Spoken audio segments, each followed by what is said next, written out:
Corporation ఎన్నికలు 6 నెలల తర్వాతట వర్షాలు పడ్డాకే అంటున్న అధికార వర్గాలు.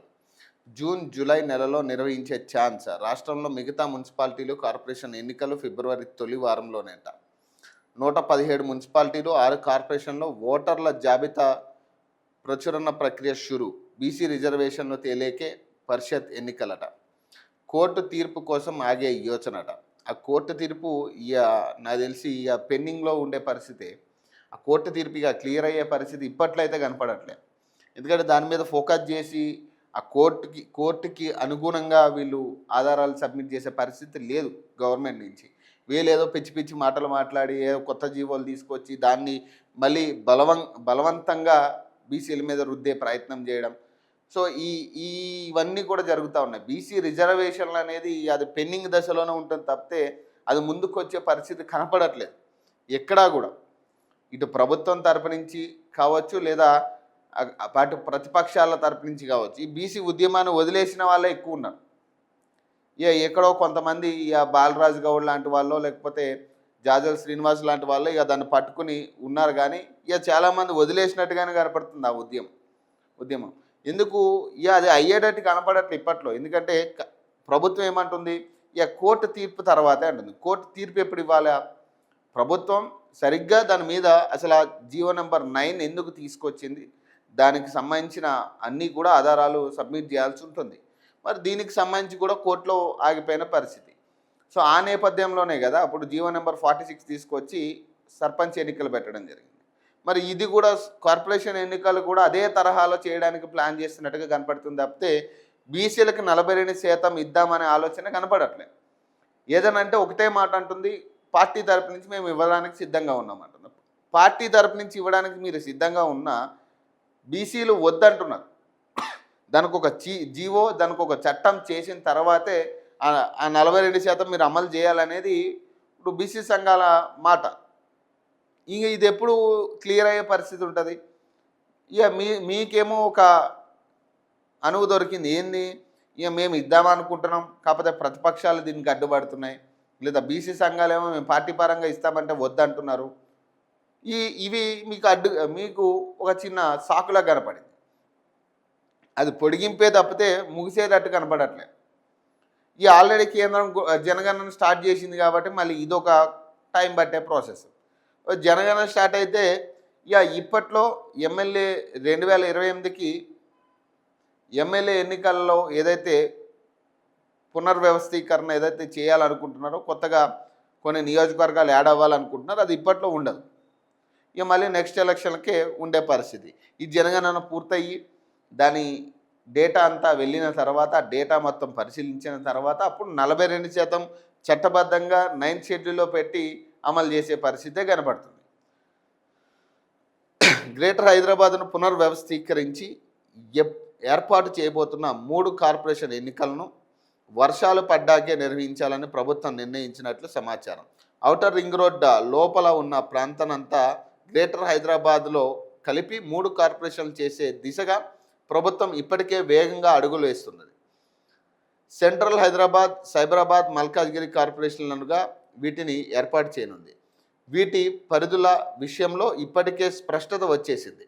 ఈ 3 కార్పొరేషన్లు ఏర్పాటు ఫిబ్రవరి చివరి నాటికి కానీ మార్చిలో కానీ పూర్తయిపోతుంది. మరోవైపు గ్రేటర్ హైదరాబాద్ పాలక వర్గ పదవీ కాలం కూడా ఫిబ్రవరిలోనే పూర్తి కానుంది.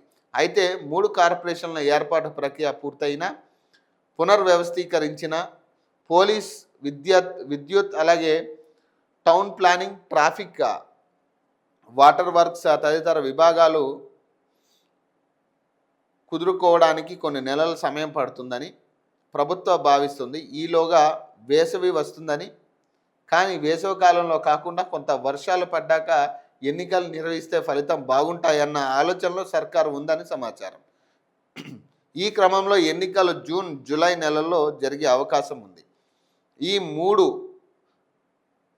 ప్రతిపాదిత కార్పొరేషన్లకు మినహా రాష్ట్రంలోని మిగతా అన్ని మున్సిపాలిటీలు, కార్పొరేషన్లకు ముందే ఎన్నికలు జరగనున్నాయి. ఫిబ్రవరి మొదటి వారంలో ఈ ఎన్నికలు నిర్వహించనున్నారు. పంచాయతీ ఎన్నికలు ముగిశాక పరిషత్ ఎన్నికలు కాకుండా మున్సిపల్ ఎన్నికలే ముందు అన్న శీర్షికతో డిసెంబర్ 18న ఆంధ్రజ్యోతి ఒక కథనాన్ని ప్రచురించిన సంగతి తెలిసింది. ఈ క్రమంలోనే మున్సిపల్ ఎన్నికలకు సంబంధించిన ఏర్పాట్లు కూడా రాష్ట్ర వ్యాప్తంగా జరుగుతున్నట్టు తెలుస్తున్నది. ఇక పరిషత్ ఎన్నికలు పక్కన పెట్టి ఇక మున్సిపల్ ఎన్నికలు జరగబోతా ఉన్నాయి.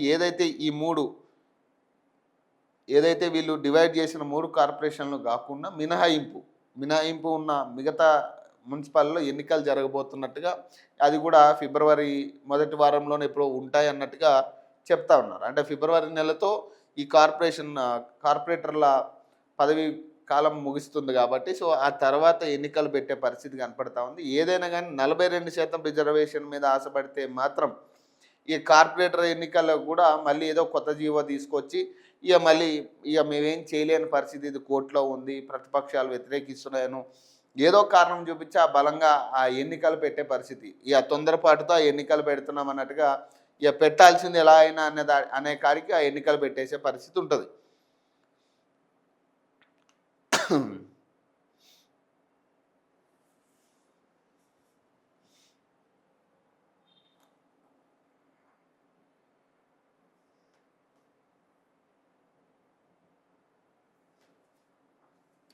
తెలంగాణలో స్టార్లింక్ ఇంటర్నెట్ అట, మాస్క్ కంపెనీతో సంప్రదింపులట. అటవీ ప్రాంతంలోని గ్రామాల్లో ఇంటర్నెట్ కల్పించేందుకే రాష్ట్ర వ్యాప్తంగా 5G వైర్లెస్ నెట్ అట.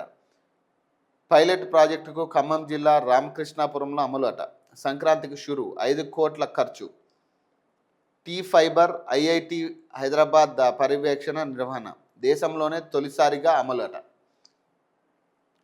స్టార్లింక్ అని ఒక ఫైబర్ ఇంటర్నెట్ని ఏదైతే వెనకబడిన గ్రామాలు, అటవీ ప్రాంతాల్లో ఉన్న గ్రామాలకి అందజేయడానికి ఇప్పుడు గవర్నమెంట్ కృషి చేస్తూ ఉందట. ఈ ఫైబర్ ఏంటంటే ఇక వైర్లెస్ కనెక్షన్ లాగా ఈ ఇంటర్నెట్ మొత్తం. దీన్ని మొదటగా రామకృష్ణాపురం అనే ఖమ్మం జిల్లాలో రామకృష్ణాపురం నుంచి స్టార్ట్ చేయబోతున్నట్టుగా తెలుస్తూ ఉంది. సంక్రాంతి తర్వాత దీన్ని బీజం పడేటట్టు కనపడతా ఉంది. టోటల్ 5 కోట్ల ఖర్చు అవుతుందట దీనికి, కేవలం అంటే ఆ గ్రామం వరకు తీసుకెళ్ళడానికి. అక్కడి నుంచి ఎట్లా ఉంటుంది అనేది చూడాలి. దీన్ని T-Fiber అలాగే IIT హైదరాబాద్ పర్యవేక్షణ నిర్వహణ అలాగే దేశంలోనే తొలిసారి అమలు చేస్తూ ఉన్నారట దీన్ని. చూడాలి మరి దీని పనితీరు ఎట్లుంటుంది. ఎందుకంటే ఏపీలో ఇట్లానే ఏపీ ఫైబర్ అనే ఒక నెట్వర్క్ తీసుకురావడం జరిగింది. సేమ్ ఇదే కాన్సెప్ట్, అదే కొంచెం అటు ఇటు ఉన్నా కూడా సేమ్ ఇదే కాన్సెప్ట్లో ఏపీ ఫైబర్ అని తీసుకొచ్చారు. ఇది చంద్రబాబు నాయుడు హయాంలోనే తీసుకొచ్చిన పరిస్థితి. దాంట్లో చాలా జాప్యం జరిగిందని ఇప్పుడు ఆ ఏపీ ఫైబర్ లైన్లన్నీ కూడా నిలిపివేసిన పరిస్థితి. ఆ బాక్సులన్నీ కూడా ఎందుకు పనికిరాని పరిస్థితులు ఉన్నాయి. గవర్నమెంట్ మారిన తర్వాత ఆ ఏపీ ఫైబర్లో ఏదో లొసుగులు ఉన్నాయని ఇప్పుడు చంద్రబాబు నాయుడు జైలుకి వెళ్ళడానికి కూడా ఒకానొక కారణం ఏపీ ఫైబర్ ఇంటర్నెట్కి సంబంధించిన వ్యవహారం. అందులో జరిగిన లోటుపాట్ల గురించి ఆయన ఒక కేసు కూడా బుక్ అయిన పరిస్థితి. అప్పుడు జైలుకి వెళ్ళిన పరిణామాలు కూడా దీనికి సంబంధించినవే. ఆ తర్వాత ఎక్కడా కూడా ఏ పల్లెటూరులో కూడా ఆ ఏపీ ఫైబర్ బాక్సులు లేవు, తీసేసారు. మరి ఇక్కడ కూడా అదే పరిస్థితి వస్తే మాత్రం ఒకవేళ అందులో అవకతవకలు చేసే పరిస్థితి కానీ, ఇప్పుడు నెక్స్ట్ ప్రభుత్వం వచ్చిన తర్వాత మళ్ళీ దీన్ని తీసేసే పరిస్థితులు కూడా ఉంటాయి. ఏదైనా జెన్యూన్గా మనం ఇవ్వాలనుకున్నప్పుడు, పేదలకు అందాలనుకున్నప్పుడు జెన్యూన్గా మనం చేస్తే ఆటోమేటిక్గా మనకి నెక్స్ట్ కూడా ఇది కంటిన్యూ అయ్యే పరిస్థితి. ఇది మంచి పరిణామమే. ఎందుకంటే వెనుకబడిన పల్లెలకి ఖచ్చితంగా ఇంటర్నెట్ అవసరం ఉంది ఈ రోజుల్లో. ఎందుకంటే అక్కడ ఉన్న చదువుకోవాలనుకున్న విద్యార్థులకు కావచ్చు, చదువుకుంటున్న విద్యార్థులకు కావచ్చు, వాళ్ళకు కూడా కొంత అన్ని విధాలా కూడా సౌకర్యాలు అవసరం. కానీ మరి దీన్ని ఎంత ఓపెన్గా, ఎంత ట్రాన్స్పరెంట్గా చేస్తారనేది ముఖ్యం.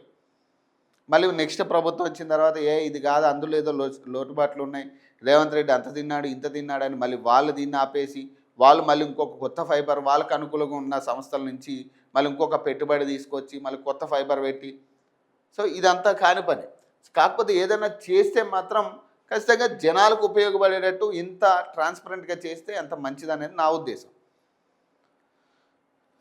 రానుపోను టికెట్లు బుక్ చేస్తే 10% రాయితీ అట. ప్రయాణికులకు TGS RTC సంక్రాంతి ఆఫర్ అట.